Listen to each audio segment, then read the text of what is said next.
gone are the days of you just being able to just do one thing. Like, you have to be seen as being able to do more than one thing. Same with like Conor McGregor. Like, you know, he did the whole MMA thing, and then he ventured into boxing, and that was huge for him. Like, him doing that, you know, obviously he's come back to MMA, but like that one instance, like the whole world just came to a standstill for this one moment. And yeah, I feel like gone are the days of just a person just being one thing. Like, I can't just be seen as a YouTuber. I have to do more than just YouTube. And you know, whether it's boxing, rapping, etc. It's all about timing. I think like when Conor McGregor went to boxing, his star was as high as it could have possibly been. Like, he was like eclipsing the sport of MMA really at that stage. And like I feel like you're probably at that point, like where he was now, in a different sort of game. Do you know what I mean? You like from the album dropping this year, from the continued success of YouTube, the boxing, like, you know, like there's a lot of strings to your bow. I feel like if you wanted to start a cookery program tomorrow, or just like open an animal shelter, you know, like all that shit's going to happen a lot easier in 2020 than maybe it would have happened beforehand. Yeah, best believe. Yeah, I'm just in a position where I can ultimately just do anything. But I've created that. I did that from the beginning. You know, from early, I set that. I told that to my audience. Like, I'm not a person that just does one thing all the time. I'm not going to just play FIFA all the time. I'm going to venture into other things.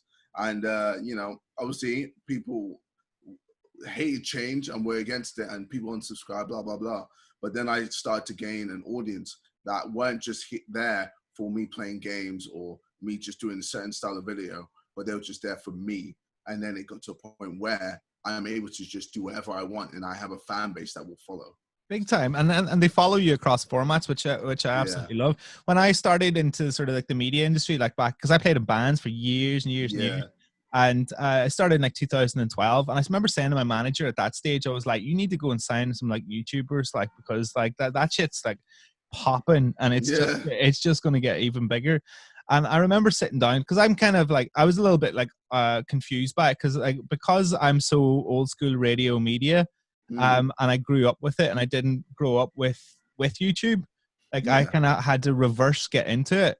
And do you know what I mean? Like, so like I'm fully fledged. I don't have a TV with broadcast channels on it anymore. I watch most of my shit on YouTube. And I just remember thinking to myself, I was like, see the kids that are getting millions and millions of views, making great careers for themselves and connecting with a huge audience. Those are the kids that were in my class at school, because I went to quite a jockey school. And those are the kids that were like getting shat on in my school, yet they're now taking over the fucking world. And I thought that was like punk rock. I loved that. I'd say that was quite similar to me. I was quite introverted, quite nerdy when I was a kid, especially in school. Like, I was definitely not in the popular crew. Like, I think I went to, in my whole period of going to my secondary school, I went to like one or two parties.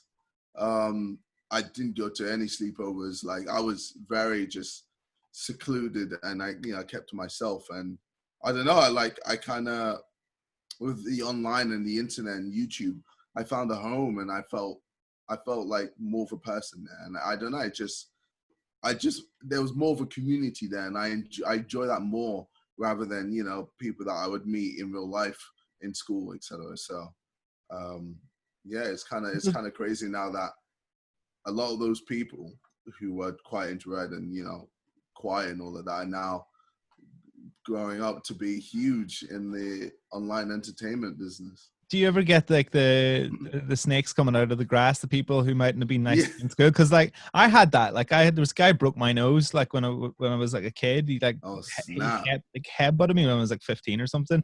And I remember him like coming up and being like really friendly to me a couple of years ago. And I was like, don't think I haven't forgotten what you fucking did. No chance.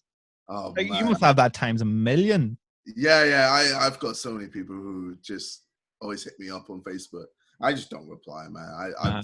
Like, before I used to reply and go, "Oh, you're that kid, blah blah blah, that would do this, that," and then I would just like chat some shit against them and bro,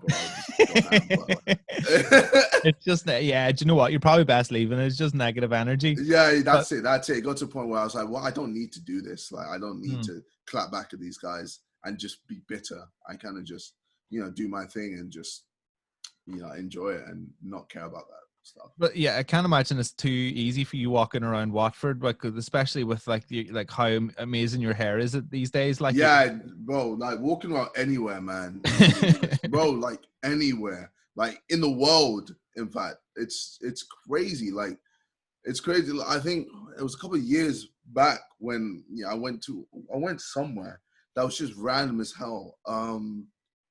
What was it? I think it was either Mauritius or the Maldives or something like that. And I was like, no one's gonna recognize me here, bro. I shit you not. I had a couple of people just come up to me like, "Yo, you're KSI. I watch you on YouTube all the time and all this and that." Bro, literally every single country without fail that I've gone to has recognized me. It's crazy. That's mad. You need a balaclava. That's the only way you're going to get around it. Well, I like, if I want to be incognito, I would literally just have like a face mask. I would wear a hat. I would wear a hoodie as well, and wear glasses. And no one recognizes me. That's the hot look of 2020, isn't it? Yeah. So I'll fit right in. Yeah. I'll have kids in years to come, like, and they'll be wearing face masks, and I'll be like, "Oh, I remember having to sit in the house for a whole calendar year back in 2020." Yeah. Oh man.